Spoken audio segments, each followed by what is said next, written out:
சப்பா ஒரு வழியா துவைச்சு காய வச்சு எடுத்தாச்சுடா சாமி. என்னமோ இது ஒரு பெரிய வேலை. நான் வேலை செய்யறேன்னு என் மருமவக்காரி ஒரே பெணாத்திக்கிட்டு திரியுவா. இப்ப நாங்க செய்யலையா? உமா எதுக்கு அங்கிட்டு போய் உட்காந்துருக்கா? ஏ உமா என்னடி ஆச்சு? கப்பல் கவுந்த மாதிரி உட்காந்துருக்க? இல்லம்மா, என் மாமியார் சொல்லிட்டு போனுச்சுல்ல, அதை நினைச்சுதான் ஏதோ மனசு கஷ்டமா இருக்கு. ஏண்டி அந்த கிழவி சொல்லிட்டு போகுது என் பையன் பொண்ணு பார்த்துட்டான் கல்யாணம்னு, நீ அதை நினைச்சுக்கிட்டு உட்காந்துருக்க?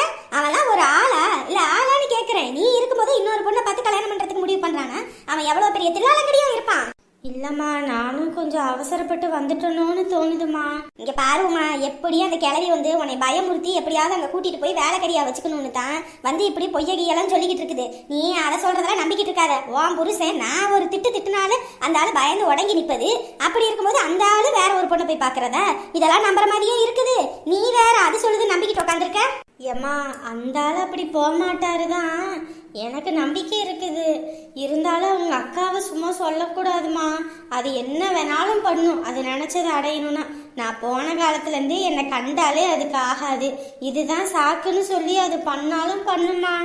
அட, அது பண்ணுனா பண்ணிட்டு போட்டோம். அந்த குடும்பத்துல வாக்கப்பட்டு நீ கஷ்டப்பட்டுக்கிட்டு இருக்கிறதுக்கு நம்ம வீட்டுல ராசாத்தி கணக்கு இருக்கலாம். இங்க இருக்க வரைக்கும் எப்படி இருந்த? அங்க போய் பாரு, முகம்லாம் கருத்து போய், அங்க வேலை செஞ்சு உடம்பெல்லாம் இழைச்சு போய் எப்படி இருக்கிற?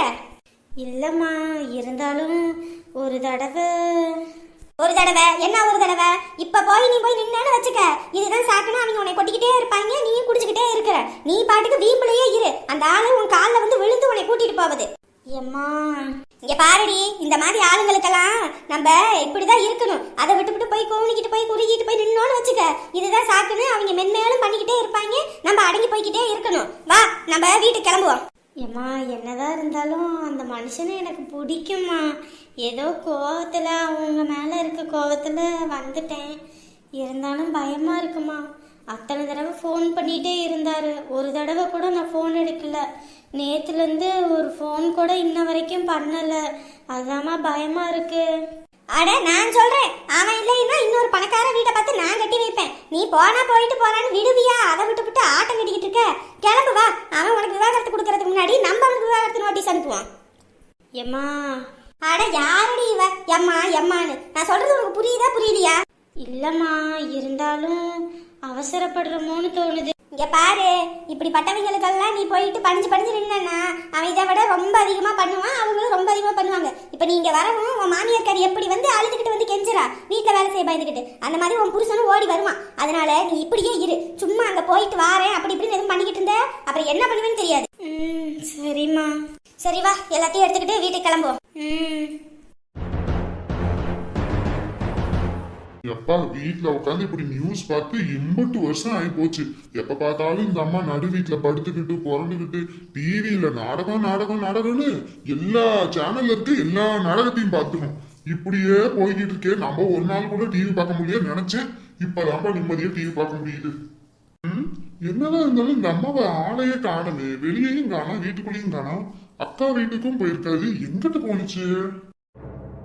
அட, இப்பதான் நினைச்சேன். வந்துட்டியம்மா, உனக்கு 100 ஆயுசு போ. வாழ்க்கையில நிம்மதியே இல்ல. 100 ஆயுசை வச்சுக்கிட்டு நான் என்ன பண்ண போறேன்? சீக்கிரம் அந்த கடவுளை என்னை கூப்பிட்டுக்கிட்டானே, அதுவே எனக்கு போதும். ஏமா, என்னம்மா என்ன பேசிக்கிட்டு இருக்க நீ? என்னடா, என்ன பிரச்சனை? எங்க போன? வீட்லயே ஆளை காணோம். நானும் தேடி பார்த்தேன். சரி, ஆளை காணும்னுட்டு சமைக்கணும்னு சொல்லி கடையில சாப்பாடு வாங்கிட்டு வந்து வச்சுட்டு உட்காந்துருக்கேன். சரி, வா சாப்பிடலாம். எனக்கு பசி இல்ல, நீ சாப்பிடு.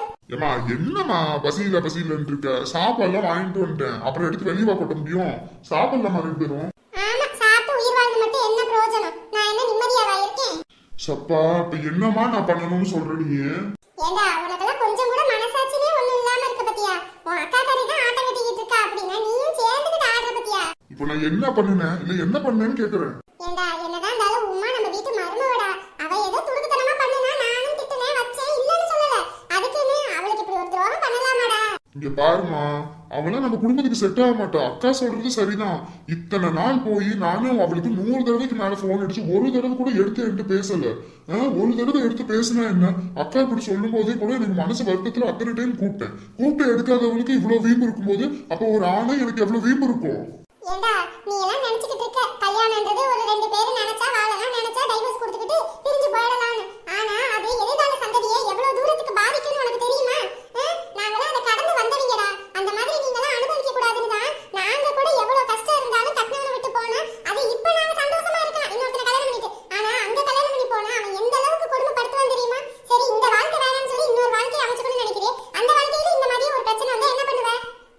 அதுதான் முன்னாடி வாழ்க்கையில பட்டு தப்ப இனிமே பண்ணக்கூடாதுன்னு நினைப்பேன். ரெண்டாவது வாழ்க்கையை காப்பாத்திக்கணும்னா அதுதான் பண்ணுவேன்.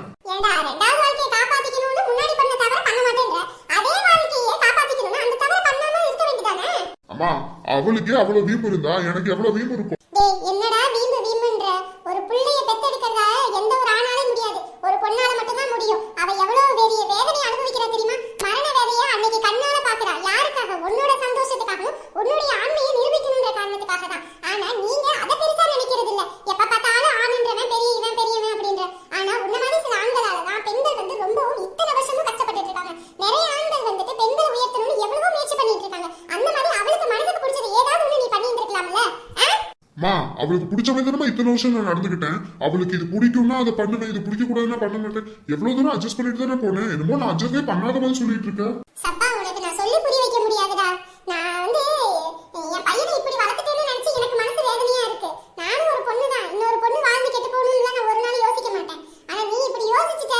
அது எதனால அப்படின்றது எனக்கு தெரியல.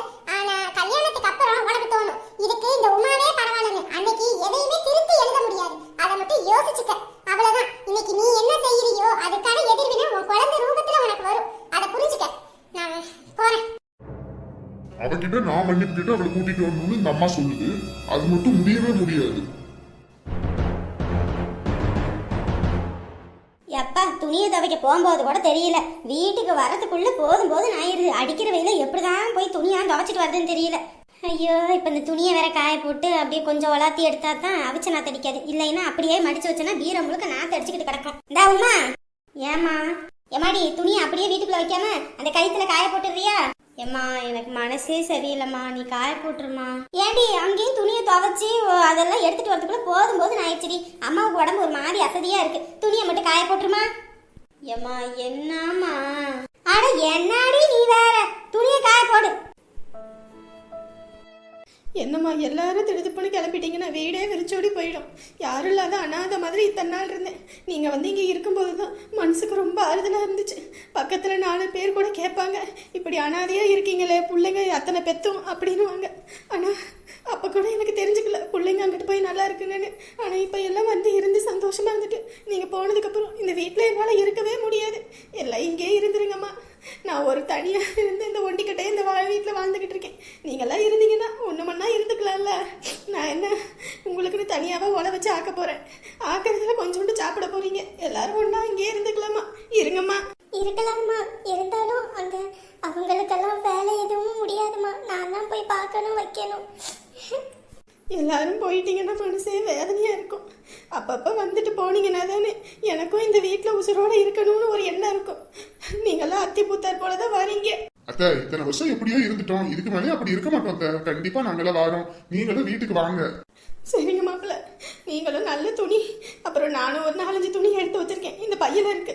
நல்ல துணி போட்டுக்கங்க மாப்பிள்ள. இப்படி இருக்காதீங்க. 4 பேர் பார்த்து உங்களை ஏதாவது சொன்னா பத்திரக்காரி எம்பிட்டு வருத்தப்படுறா. கொஞ்சமாவது உங்களுக்குன்னு எதையாவது ஒன்று சேர்த்து வச்சுக்கோங்க. அவங்க இருக்காங்க இவங்க இருக்காங்கன்னு சொல்லி கஷ்டப்படாதீங்க பிற்காலத்துல. ஐயோ நீங்க நினைக்கிற மாதிரி இல்லைங்க அத்தை. என் குடும்பத்துல எல்லாரும் நல்லா பாத்துக்குவாங்க. அவங்க மேல எனக்கு நம்பிக்கை இருக்கு அத்தை. எப்பா ஆரம்பத்தில் நீங்கள் என் பிள்ளைய படிக்கிற வயசில் கல்யாணம் பண்ணிக்கிட்டீங்கன்னு அம்பட்டு வருத்தத்தில் தான் இருந்தேன். இருந்தாலும் நல்லா பார்த்துக்கிறீங்கன்னு புள்ள சொல்லுவா. இருக்கிறத வச்சு என் புள்ள அனுசரிச்சுக்க இருந்துக்குவா. அவளுக்கு நீங்கள் ஆடம்பர நகையோ ஆடம்பர பங்களாவோ கட்டித்தரணும்னு அவசியம் இல்லை.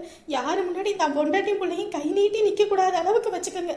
அதுதான் ஒவ்வொரு பொண்ணை பெற்றவங்களும் ஆசைப்படுறது. அதை புரிஞ்சு நடந்துக்கங்கப்பா. இல்லைங்க அத்தை, பத்திரகாளி நான் நல்லா பார்த்துட்டேன் அத்தை. இங்கே பாருங்க தம்பி, ஏட்டு சொரக்கா சோத்துக்கு உதவாது. நல்லா பார்த்துப்பேன்னு சொல்லக்கூடாது. அவளுக்காக ஏதாவது ஒன்று பண்ணணும். ஏதாவது கையால் உங்கள் கையால் சம்பாரிச்சு குடும்பத்தில் உள்ளவங்களுக்கு கொடுங்க. நான் கொடுக்க வேணும்னு சொல்லலை. ஆனால் அவங்களுக்கு போக உங்கள் பொண்டாட்டி பிள்ளைக்கும் ஏதாவது 5-10 கொடுத்தீங்கன்னா அவள் கையில் 4-5 காசு புழங்கும் போது அவள் வீட்டுக்கு தேவையானதை வாங்கி போடும்போது தான் அதில் ஒரு ஆனந்தம் இருக்கும். அதை விட்டுட்டு உங்கள் அண்ணன் கையாலேயோ மற்றவங்க கையில் எதிர்பார்த்துக்கிட்டு இருந்தா அது ஒரு பொண்ணுக்கு எவ்வளோ வேதனை தெரியுமா? நரக வேதனை அந்த இடத்துல அனுபவிப்பா. புரிஞ்சுக்கோங்க. புரியுதுங்க அத்தை. உங்களால் என் பிள்ளையையும் என் பேத்தையும் பார்க்க முடியலன்னா கூட சொல்லிடுங்க. நான் கூட உங்கள் 3 பேத்துக்கு இங்கே வச்சு நான் கஞ்சி தண்ணி ஊற்றுறேன். என் உடம்புல தெம்பு இருக்க வரைக்கும் நான் வேலைக்கு போய் உங்களுக்கு பண்ணுறேன். என் பிள்ளைய மறுபடியும் உங்கள் வீட்டில் உள்ளவங்கள்ட்ட பேச்சு வாங்குற அளவுக்கு வச்சுக்காதீங்க தம்பி. என் பிள்ளைய அவங்க பேசுகிற பேச்செல்லாம் என்னால் கேட்க முடியல. உங்களை பேசுகிற பேச்சை என்னால் கேட்க முடியல. புரிஞ்சுக்கங்க, புரிஞ்சு நடந்துக்கங்க. அத்தை இதுக்கு முன்னாடி எப்படியோ இருந்துட்டேன். இதுக்கப்புறம் அப்படி இருக்க மாட்டேன் அத்தை. நீங்க என் மேல முழுசா நம்பிக்கை வைங்க. இல்லைப்பா, நல்லா பார்த்துக்க முடியலன்னு இப்பயே சொல்லிடுங்க. இந்த வீட்டை கூட உங்கள் பேரில் எழுதி கொடுத்துட்றேன். இங்கே வச்சுக்கோங்க.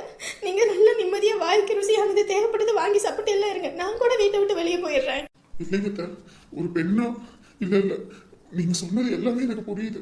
இனிமே நான் நிறைய விஷயங்களை மாத்திக்கிறேன் அத்தை.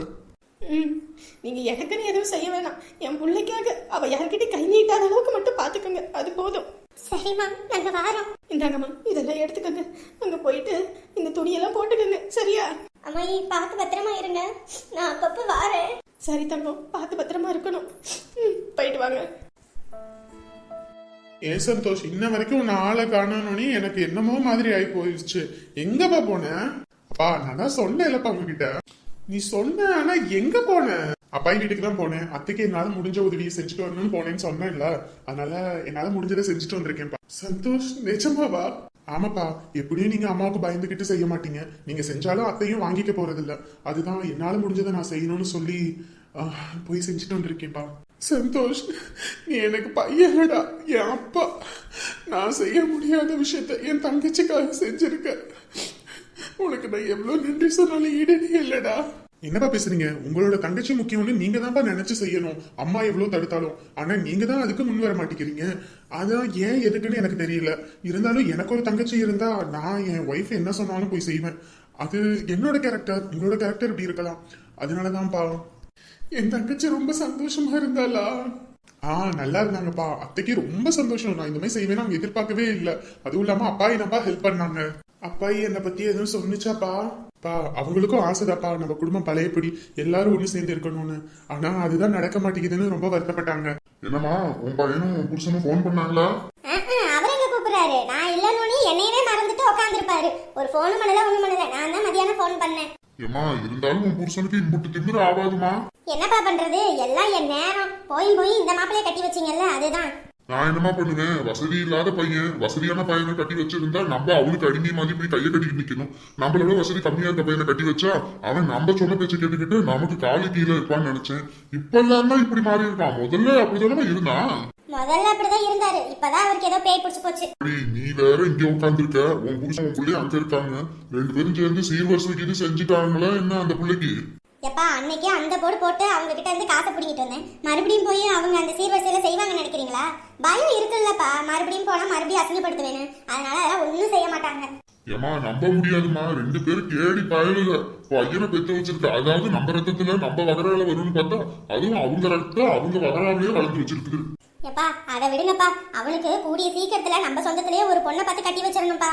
ஏமா, இப்பதான் படிப்பு முடிச்சிருக்கான். ஒரு நல்ல வேலை வெட்டிக்கு போகும். வேலை வெட்டிக்கு போனாதானே பொண்ணு கொடுப்பாங்க. அட, அதுக்காக சொல்லலப்பா. இப்பயே பொண்ணை பார்த்து எதுவும் ரெடி பண்ணி வச்சுட்டோம்னு வச்சுக்கோங்களேன். சும்மா ஒரு நிச்சயதார்த்தம் போட்டு அதில் வச்சுக்கிட்டோம்னா பின்னாடி ஒரு 2 வருஷம் கழிச்சு கூட கல்யாணம் பண்ணிக்கலாம். ஏன்னா இப்ப அவங்க தங்கச்சி பிள்ளையும் வயசுக்கு வந்துருச்சு. அந்த பிள்ளையும் இப்போ கொஞ்சம் வளர்ந்துருச்சுன்றதுனால உங்க மாப்பிள்ளைக்கு இது என் தங்கச்சி பிள்ளைய தான் பையனை கட்டி வைக்கணும்னு சொல்லிட்டாருன்னா என்ன பண்றது? அதுக்குதான்ப்பா. ஆமா ஆமா, உன் புருஷன் பண்ணக்கூடிய ஆளுதான். அதனால சீக்கிரம் ஒரு நல்ல பொண்ணா பாருங்கப்பா. நான் நினைச்சேன் இங்க திருவிழாவில் ஒரு பொண்ணுங்கெல்லாம் வருங்கல்ல, அதுல நல்ல பொண்ணா பார்த்து அப்படியே பேசி முடிச்சிருவோம்னு பார்த்தேன். கடைசியில பார்த்தா திருவிழாவே இல்லாம போயிருச்சு. அதனால சீக்கிரம் ஏதாவது ஒண்ணு பார்த்து பண்ணுங்கப்பா. சரிம்மா, அப்ப நம்ம நாளைக்கு பங்காளி வீட்டுக்காரவங்கள்ட்ட எல்லாம் போன்ல கேட்டுறேன். இந்த மாதிரி பொண்ணு எதுவும் இருக்கா அப்படின்னு கேட்டுட்டா பார்த்து பேசி முடிச்சிருவோம். சரிங்கப்பா. வேற எதுவும் சொன்னாங்களாப்பா? அது மட்டும் இல்லப்பா, அப்பாய்க்கும் அத்தைக்கும் வந்து மகாவும் நானும் கல்யாணம் பண்ணிட்டு வாழணும்னு அவங்களுக்கு ஒரு ஆசை. ஆனா அம்மா தான் விட மாட்டாங்கன்னு சொல்லி வருத்தப்பட்டாங்க.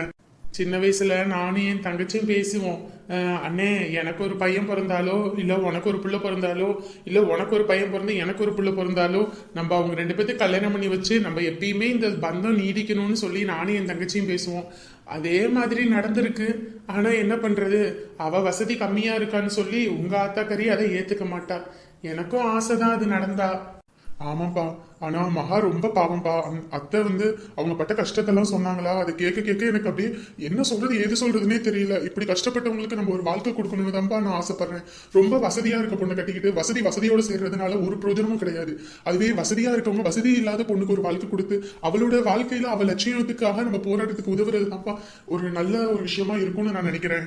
நம்ம இப்படி நினைக்கிறோம், ஆனா கடவுள் எப்படி நினைச்சிருக்கான்னு தெரியலல்லப்பா. அப்பா, மனம் இருந்தால் மார்க்கம் உண்டுப்பா. நம்ம வீட்டுக்கு மகா மருமவளா வரப்போறான்னா முதல்ல சந்தோஷப்படுற ஆளு நான் தான். எப்படியோ அது நடந்தா ரொம்ப ஆனந்தமா இருக்கும் எனக்கு. எப்பா, அவங்க தங்கச்சி பிள்ளைய வீட்டுக்கு கூட்டிட்டு வரதுக்குள்ள நம்ம ஒரு பிள்ளைய பார்த்து வீட்டுக்கு கூட்டிட்டு வந்துடணும்ப்பா.